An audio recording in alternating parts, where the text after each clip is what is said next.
La dialéctica, al contrario del realismo unilateral, no rechaza el idealismo, sino que lo incorpora como un momento subordinado suyo. De ahí que los críticos de la dialéctica recurran una y otra vez a la misma estrategia, que consiste en retroceder a un punto de vista unilateralmente realista para señalar desde ahí los elementos idealistas que persisten en la dialéctica. Pero esta estrategia no supone un progreso en realismo, sino todo lo contrario, un retroceso, porque devuelto al dualismo, devuelto a la oposición con el idealismo, el realismo, separado de todo idealismo, nos da una visión de la realidad simplificada que difiere de la realidad concreta y que en última instancia es, si se quiere, un esquema, es pensamiento, y hasta podríamos decir es doxa. Veamos qué pasa con la filosofía de Aristóteles al respecto. Digamos que los primeros escritos de Aristóteles datan de la época en que Aristóteles ya está fuera de la academia, Platón ha fallecido, y él discute con los platónicos, o sea, con aquellos discípulos de Platón que permanecen aferrados a la teoría de las ideas, de los diálogos medios. La tradición entonces recoge este debate, recoge una visión del realismo inscrita dentro de esta polarización que se había producido, que le criticaba el realismo de Aristóteles al platonismo, y básicamente que a la hora de explicar la realidad postulaban nuevas entidades, las ideas, a las cuales después había que explicar a su vez. Y si explicar es explicar por las causas, habrá que proponer otro género de entidades. Si no queríamos caer entonces en una progresión al infinito, a la hora de explicar la realidad había que buscar las causas en la realidad misma. Y ahí está la clave del realismo aristotélico.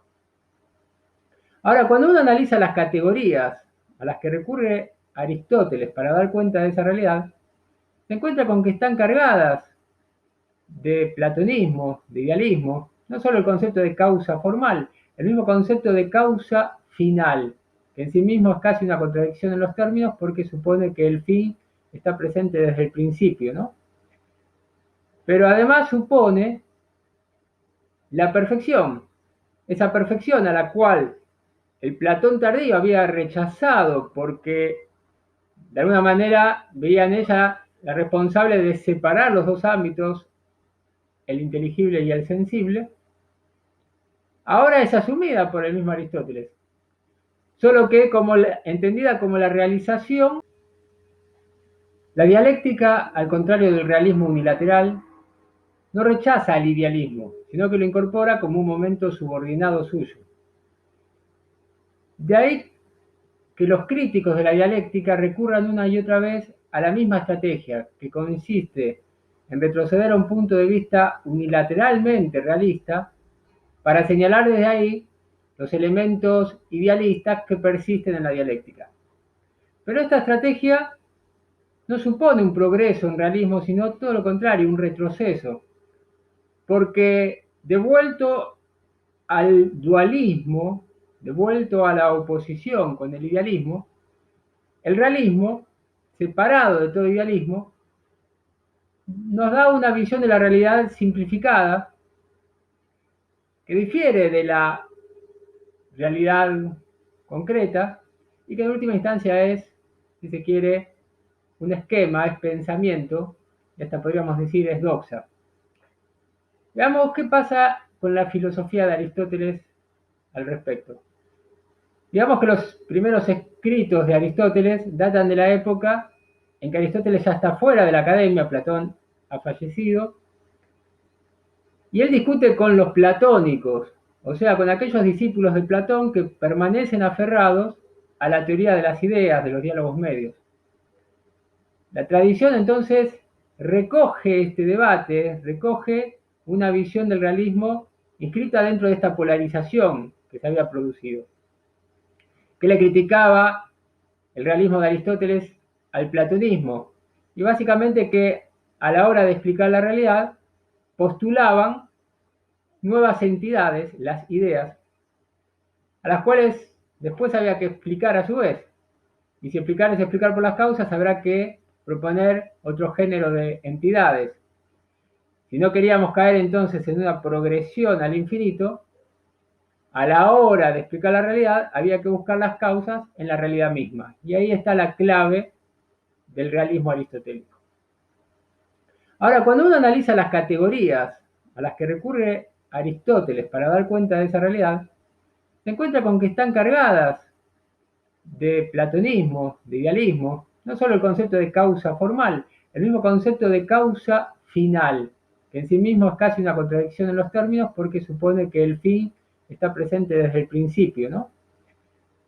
Pero además supone la perfección, esa perfección a la cual el Platón tardío había rechazado porque de alguna manera veía en ella la responsable de separar los dos ámbitos, el inteligible y el sensible, ahora es asumida por el mismo Aristóteles, solo que entendida como la realización de la propia esencia. Y así entendida, no supone que sea inalcanzable, o sea, que la perfección es asumida por Aristóteles en la medida en que es considerada alcanzable y que por lo tanto no establece una separación con respecto a la realidad. Además, los argumentos que da contra la teoría de las ideas, muchos de ellos ya los había planteado el mismo Platón. Pensemos el argumento del tercer hombre, que ya lo habíamos visto en el Parménides. Y ni hablar cuando intenta remontarse a las primeras causas, y claro, no quiere salir del plano de la realidad, pero lo cierto es que dentro de la física cada cosa es movida por otros, tiene una causa. Entonces, para salir de esa progresión se remite no a géneros supremos, pero sí a realidades supremas que no pertenecen a la física y que encima son concebidas como separadas e inmóviles. Siendo motores, son separadas e inmóviles. Esas características recuerdan bastante a las características de las ideas propias de la teoría de Platón. Con lo cual, lo que quiero decir es que en la crítica a la teoría de las ideas, al idealismo platónico, Aristóteles no va mucho más allá de lo que el mismo Platón había ido. Lo que es importante ver entonces es qué le critica a Aristóteles, ya no al Platón medio, sino al Platón tardío, a la dialéctica de los diálogos tardíos. Y para eso tenemos que remontarnos al libro Gama, al libro cuarto de la metafísica. En ese libro, después de definir a la filosofía primera como la ciencia que estudia el ser en tanto que ser y a las propiedades que por sí le pertenecen, vale decir los géneros, procede a hacer una comparación entre esa filosofía primera y la gramática, una comparación que recuerda bastante a la comparación que el mismo Platón en el Sofista había hecho entre la gramática y su ciencia dialéctica. Además, este libro cuarto está dedicado en buena medida a la definición de los sofistas. Con lo cual podríamos decir hasta que el libro cuarto de la metafísica es el sofista de Aristóteles. Y sin embargo, junto con los sofistas, este libro hace blanco de sus críticas a los dialécticos. Entonces, tenemos que ver qué les critica a los dialécticos, porque no es tan claro en principio. Para entenderlo hay que remontarse justamente a esta definición de la filosofía primera, entendida como la ciencia que estudia el ser en tanto que ser y las propiedades que por sí le pertenecen. Estas propiedades son los géneros, sí, pero el ser en tanto que ser no es un género. El ser en tanto que ser es, en todo caso, la posibilidad de que haya géneros, de que haya propiedades. El ser en tanto que ser es la sustancia. Y para Aristóteles, el ser se dice de muchas maneras, pero todas esas maneras remiten a ese sentido originario que es el de sustancia. Solo gracias a él pueden existir los otros sentidos. Pongamos, uno puede hablar de el color verde y decir qué bello que es el color verde, pero el verde como tal no existe como si fuera una sustancia, sino en todo caso existe como propiedad del césped, del follaje, o sea, de alguna sustancia. Entonces, ¿qué le estaría criticando Aristóteles a la dialéctica platónica? Y el hecho de que estaría desprendiendo esta dialéctica las propiedades de la sustancia. Trabaja con los géneros sin ese arraigo en la realidad.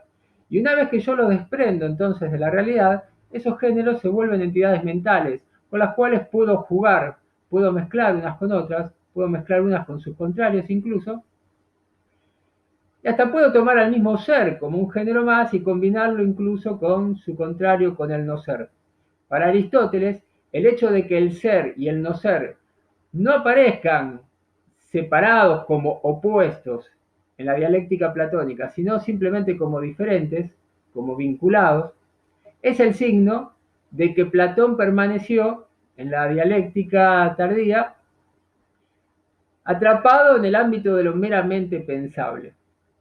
Y con esto se pierde de vista la principal innovación del sofista, que consistía en introducir este concepto del ser como potencia, lo que le permitía a Platón poner en la misma arena ontológica a los dos combatientes tradicionales de la historia de la filosofía, que eran el realismo y el idealismo. Le permitía combinar a las ideas con las cosas. La tradición tiende a ver que este paso no fue dado por Platón, y entonces, ignorado este paso, la dialéctica tardía, en última instancia, es una teoría de las ideas modificada. Desde este punto de vista, no habría Platón dado un paso más allá de su idealismo. Esta tradición, basada en Aristóteles, llega hasta el mismo Kant. Si uno mira la teoría del conocimiento de Kant, ve el mismo recaudo que tomaba Aristóteles de no desprender las propiedades de la sustancia, lo ve en Kant cuando se muestra preocupado por no desprender los conceptos del entendimiento de las intuiciones. Y justamente lo hace para rechazar la dialéctica. Ahora, por muy realista que parezca este punto de vista, lo cierto es que refuerza toda una serie de dualismos que en sí mismos son, si se quiere, idealistas, porque la realidad puesta en oposición a las ideas termina constituyendo una entidad abstracta, una entidad que no se condice con lo que la realidad es. Tomemos, para dar unos ejemplos, algunos de esos dualismos. Por ejemplo, el de sustancia y accidente. ¿Para qué le sirve a Aristóteles esa distinción? Básicamente le sirve para poder despegar de la sustancia al cambio, lo lleva al plano de los accidentes y conserva la sustancia dentro de la permanencia. La sustancia aparece como lo necesario, como lo que necesariamente es y no es posible que no sea, y así conserva dentro del ámbito de la sustancia el principio de identidad parmenidio y en todo caso traslada la contradicción al plano de los accidentes. Pero ¿hasta qué punto esa sustancia que subyace a los cambios puede permanecer inalterable? Es un punto a cuestionar. Por lo demás, el otro dualismo importante, el de potencia y acto, vemos el mismo problema, ¿no? O sea, el concepto de potencia que había introducido Platón suponía un ser abierto a infinitas posibilidades, ¿no? de afectar y de ser afectado. Y suponía entonces un ser que no era pleno, sino que al no ser pleno estaba atravesado de no ser. Lo que hace Aristóteles es inscribir ese concepto de potencia dentro de una suerte de binomio, de un par conceptual, que es potencia y acto. No solo en este caso entonces le da una dirección, si se quiere, unívoca a la potencia, sino que, más importante, neutraliza la contradicción, porque le permite a Aristóteles decir, bueno, no es posible que algo sea y no sea en el mismo sentido y al mismo tiempo. O sea, en todo caso algo puede ser y no ser tal cosa, pero lo será en potencia y no lo será en acto. Entonces divide conceptualmente, pero le asigna eso a la misma realidad, divide los planos en los que se es y no se es.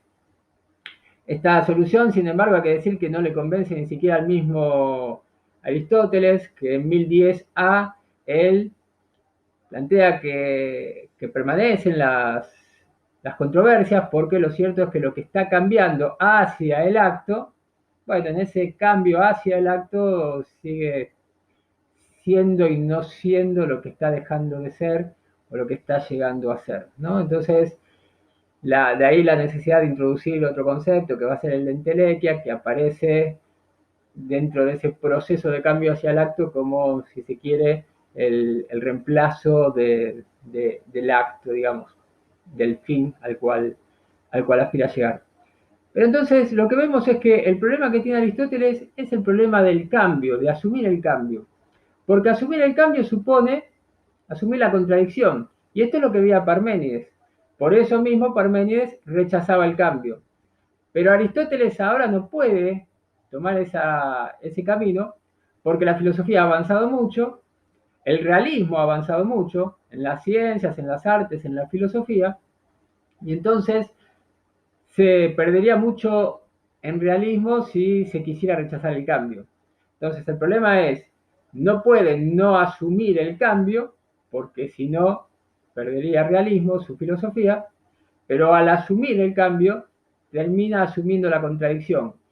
Todos los esfuerzos que hace por no asumir la contradicción, por no sacar esta consecuencia, o por preservar, aunque sea mínimamente, el principio parmenidio, nos demuestran que la preocupación mayor de Aristóteles no era tanto el idealismo, del que se dejó influir bastante, sino más bien la dialéctica.